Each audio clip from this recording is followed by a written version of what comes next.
let's take a look at our top selections for the Dan Illman, Mike Beer kicking off the late pick 4 at Keeneland on Saturday with race number 8. Let's throw up the field for the Giants Causeway Stakes. Fillies and mares sprinting 5.5 furlongs on the turf. The one Into Mystic is your 2-1 morning line favorite. She is a crack turf sprinter who just missed in the Franklin County at Keeneland last year. She's a logical horse with excellent tactical speed. Yeah, agreed. I feel like in a lot of ways she's the horse to beat in here, Dan. Just brings good turf sprint form into this race. Did run well on this turf course last year, and she's going to get a trip from the route.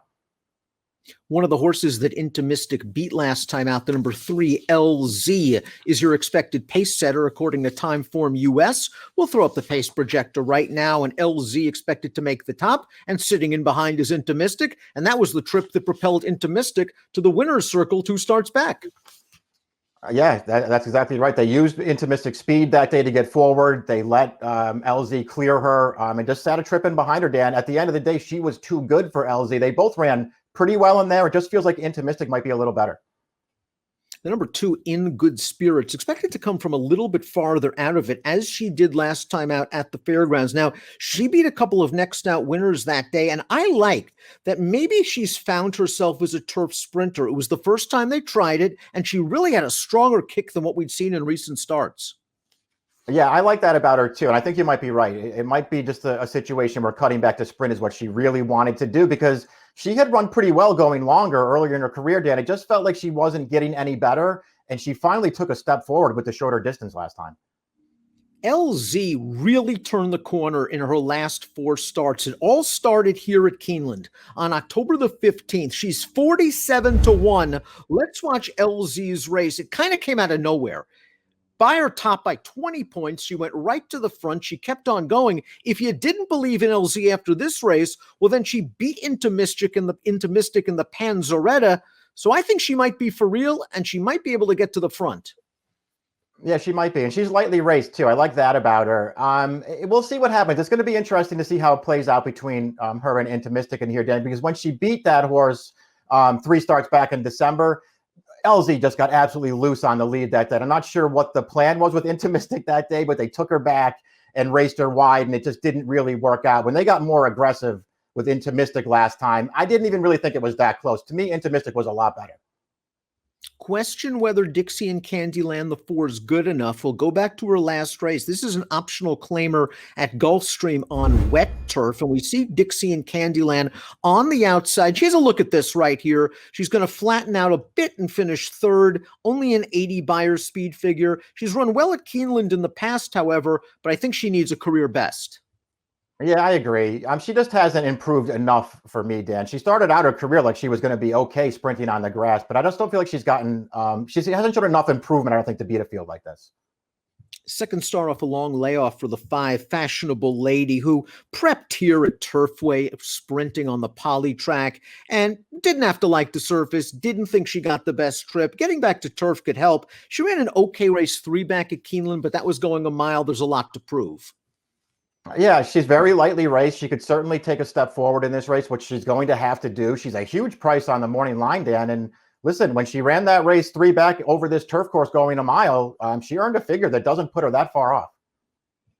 The number 6, A Bit of Both, has won 10 of 18 lifetime. She has won over the Keeneland sod in the past. She scored in an off-the-turf race most recently. She's another one with a decent amount of tactical speed, and that fig at Keeneland over the fall, that 90 buyer puts her in the mix.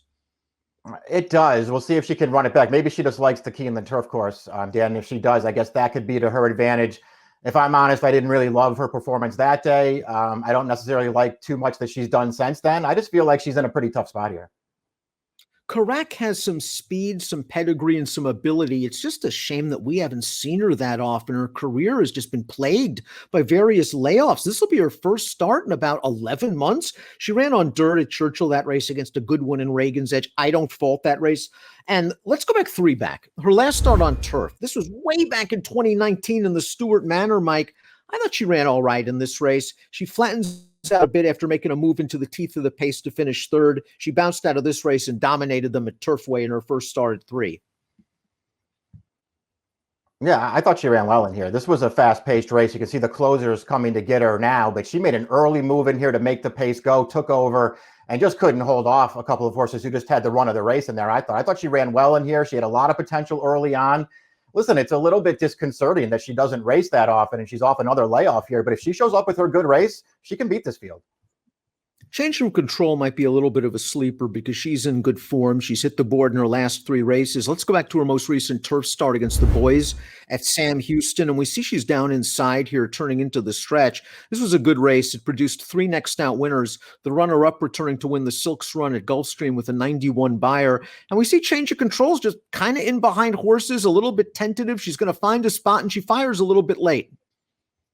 Yeah, she runs fine in this race and gets another piece of the purse. We'll see, Dan. She just has some improving to do. If you go, she ran well in that race we're watching, but if you go back 3, 4, and 5 starts back, not that she ran poorly in any of those races, but she was in the same spots as Intimistic, Jakarta, some of the other horses she's going to be facing in here, and she was not good enough without excuses. Barracuda, the 9, just seems very slow on paper. Career best buyer speed figure of 58. That came in a turf sprint win last year. Yeah, I mean, she's been right there in both of her turf sprint starts. They're just not fast races. Jakarta, the number 10, could very well be the key to the race because we know she has good early speed. Maybe she's the one to push LZ and help into Mystic. She ran fine, maybe the best she can going long in the grade 3 Honey Fox. A mile is probably too far for her. She set a nice uncontested pace, and those were some good horses that ran her down at the end. Her best performance maybe that I've ever seen her run. She's a good sprinter. She also can sit. She's dangerous. Yeah, she is. Cutting back helps her for sure. She's got good speed from the outside. This is a horse who you've liked more than I have, Dan. I would have to say you've been right about her. I'm still not falling for her in this spot, but she can win. Into Mystic, the horse to beat. But as we take a look at our top selections, Mike wants to go with a price. 8-1 on Karak off of the layoff. She has the ability to do it, and I think it is a good sign that they're running her here off the layoff. Yeah, I think so too. At the end of the day, Dan, I do think she has enough ability to win. At the end of the day, I just, all the other horses in the race are fine, but they just haven't really separated themselves. I just feel like it's a little bit of a crapshoot. This horse is probably going to be a price. And I think if she shows up, she can win. I think Mike made a very good point about LZ being lightly raced. It's possible we haven't seen her best. I want them to be very aggressive with her and make the top, and maybe she can stretch them all the way. 7-1-2-3 for Mike, 3-1-10-2 for me. Giants Causeway Stakes, one of several stakes races on a nice Saturday afternoon card at Keeneland. Good luck.